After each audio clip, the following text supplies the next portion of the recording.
What up, bro? Welcome to another episode of Blunt Talk Quick Takes. I am your host, Anthony Wright, coming to you from the beautiful and spring-like confines of Atlantic City, New Jersey, on this beautiful Monday, May 19th, 2025. Wherever you guys are listening or watching, I thank you as always. Like, share, and subscribe. It helps the channel. If you're looking to catch Blunt Talk Quick Takes, you can find it exclusively here on Podbean. However, if you're looking to catch more episodes of the Blunt Talk Sports Podcast, you can check the show out on YouTube, Apple Podcasts, Spotify, Substack, Patreon, and as well as on Trovo. Happy to be here this morning with you guys. We're going to be doing an NBA playoff recap.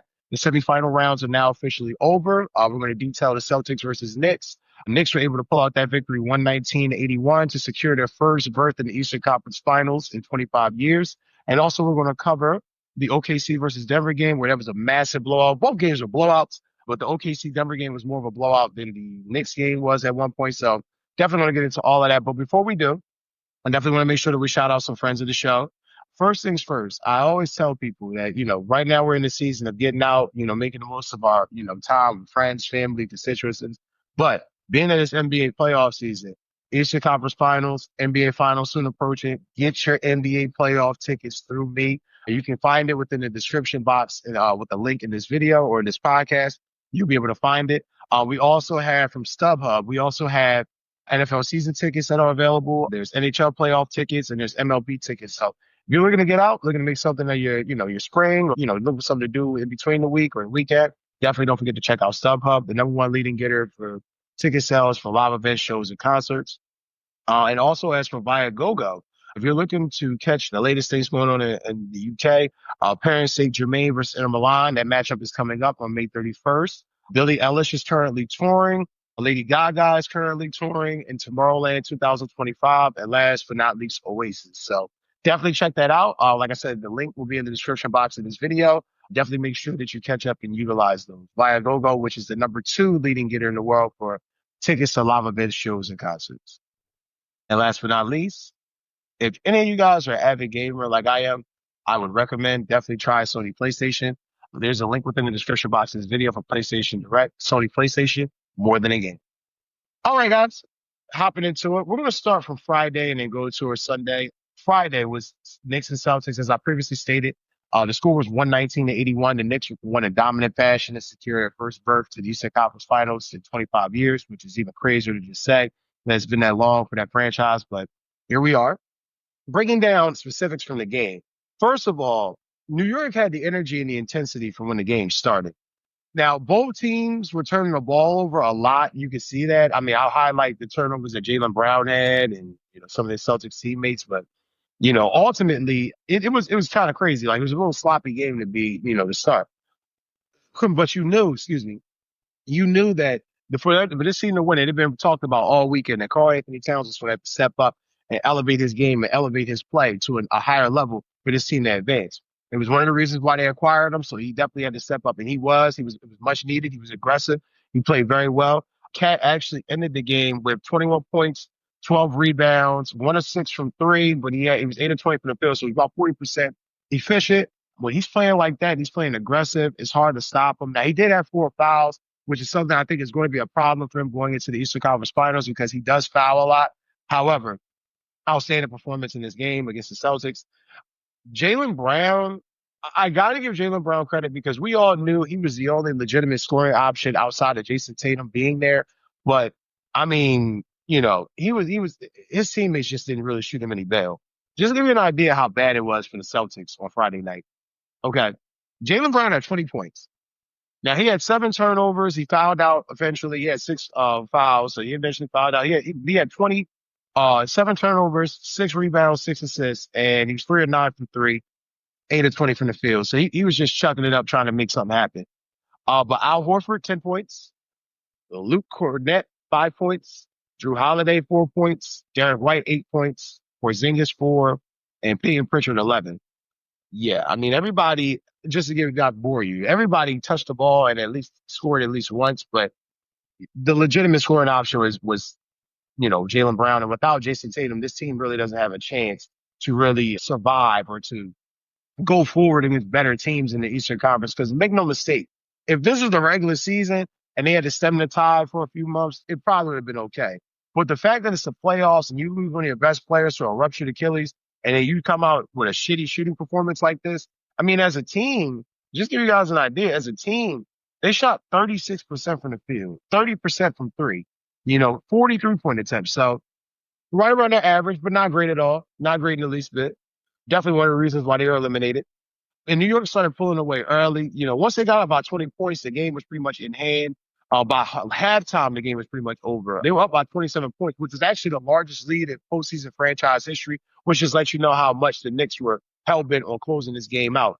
I definitely want to give a shout out to the OG and the newbie. He had 23 points, 9 rebounds, 2 assists, 2 blocks. He also was 4-13 from three and 7-18 from the field. So he played well. I also want to give a shout out to Mikal Bridges, 22 points. Now, mind you, he had 5 fouls, so he got a little foul trouble as well, but he plays defense and, he's gritty, 2 blocks, 3 assists, 4 rebounds. He was 4 of 6 from 3-point range and 9 of 15 from the field. So got to give him credit. And of course, Jalen Brunson, Mr. Clutch, 23 points, 6 assists, 6 rebounds, 3 of 8 from 3-point range and 8 of 14 from the field. So these guys were definitely on point. Their starters were definitely trying to end this shit, and they did. Shout out to the Knicks for doing what everyone was trying to say they weren't going to be able to do. And I said this in the previous video. They had to do this. They had to close this game out in 6 games. If they'd allowed this to go back to Boston for 7th game, who knows what could happen. So I give the Knicks a lot of credit for this. Hell, they were up by 37 points, at one point. So it was just bad. It was just bad. Like I said, Jaylen Brown's teammates failed them. It was a shit show. It was a shit show. And I just want to give the Knicks credit for closing it out. Now, they do play the Indiana Pacers in the Eastern Conference Finals. I must admit, I think this is going to be a very daunting challenge for the Knicks. I know the Pacers knocked them out last year and it was a totally different team. My argument, though, that I've made about the Pacers all postseason, they play team basketball. They play gritty. They're not worried about some guy being the main scorer. They're just going to play within their system.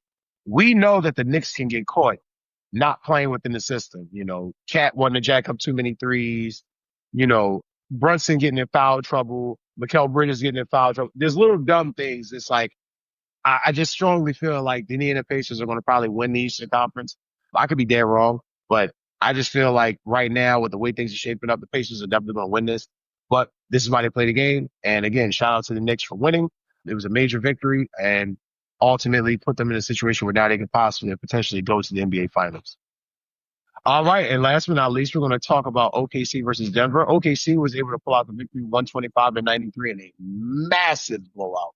I mean, ass whooping of epic proportions. And I must admit, I was a little nervous for the Thunder at the beginning of this game.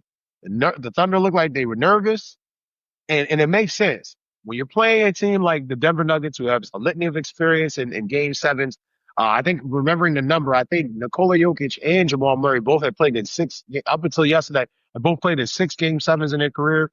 So that gives you an idea how that plays out. But what a game. Like I said, they started out shaky and nervous, but Denver, for some reason, just started turning the ball over at a horrific rate. To give you an idea how bad it was, they ended the game with 22 turnovers. 4 of them from Aaron Gordon, 5 from Nikola Jokic, 4 from Westbrook. You can't have that. You can't have that in a game 7. You cannot have that. So the Nuggets, they looked old. They looked slow. They looked gassed. It was very, very startling. I mean, you got Nikola Jokic, 20 points, 5 turnovers, 7 assists, 9 rebounds, 1 or 2 from 3, 5 or 9 from the field. Why is he only taking 9 shots? Why is Christian Brown and Jamal Murray taking more shots than Nikola Jokic? See, this is where we get into the problem, right? Well, I've said this going into the offseason this year for the NBA, and now this, the postseason this year, I can confirm this with great sincerity. I fucking told y'all. I told y'all that this shit was not going to work. When you get rid of the bench that helped you win a championship, and then you bring in Russell Westbrook, and I'm not saying Westbrook's the sole problem. He's not. But I'm just going to give you some stats from Westbrook from last night. 6 points, 2 of 7 from the field, which is 28%. 2 of 5 from 3. So he at least shot 40% from 3. 6 points. Did I mention the turnovers? Yeah, 4 turnovers. Did I mention it? Yeah. So he didn't give you shit. Jamal Murray, 13 points. Only 2 turnovers, but 1 of 8 from three, 8 of 16 from the field. Garbage. They gave this man money and he has not done shit since he got the check. I mean, literally, I don't know if y'all paid attention. I've reported on Jamal Murray's game since the Summer Olympics. He has played like shit. And now all of a sudden, he does this again in a postseason game, and we're supposed to be like, nah, it's okay. Denver fucked this game up for themselves. They had it. They had a young team on the ropes, and they blew their opportunity, and they got to wear it. I mean, Christian Brown is shooting more shots than fucking Nikola Jokic. Come on, y'all. Come on, y'all. Anyway, both teams, though, to not both teams in this, both teams shot horribly from three. Mind you, the Thunder were a little bit better. They shot 30%, but the Knicks only shot, not the Knicks, excuse me. The Nuggets only shot 22%. So again, wasn't great. Wasn't a great outing from both teams shooting from three. But yeah, Denver looked old and slow. And I think it needed to be stated. They definitely got to make some changes. I know that they talked about, they're real happy about, Adelman coaching the team and saying about how he's done a great job and the effusive praise and all that. And that's cool. He may get a contract extension for that. But I can promise you this, that team is not going to be the same going into next year. They got to retool that bench. They got to retool that bench. That bench gave them nothing in crucial moments. It almost cost them against the Clippers, and it damn sure cost them against Oklahoma City. Compounding the fact with the turnovers. It just was a shit show. But shout out to OKC for rising to the occasion. Shout out to SGA, who I assume if he won this series would be the MVP, and I think he's got that locked up now. 35 points, 3 steals, 4 assists, 3 or 4 from 3, and 12 and 19 from the field. That's MVP numbers. That's MVP numbers. So shout out to Shai for that. I was going to say, we also got here, and there was a contribution from everybody. I mean, Jalen Williams, got to give Jalen Williams a lot of props too. 24 points. He had 7 assists, 5 rebounds.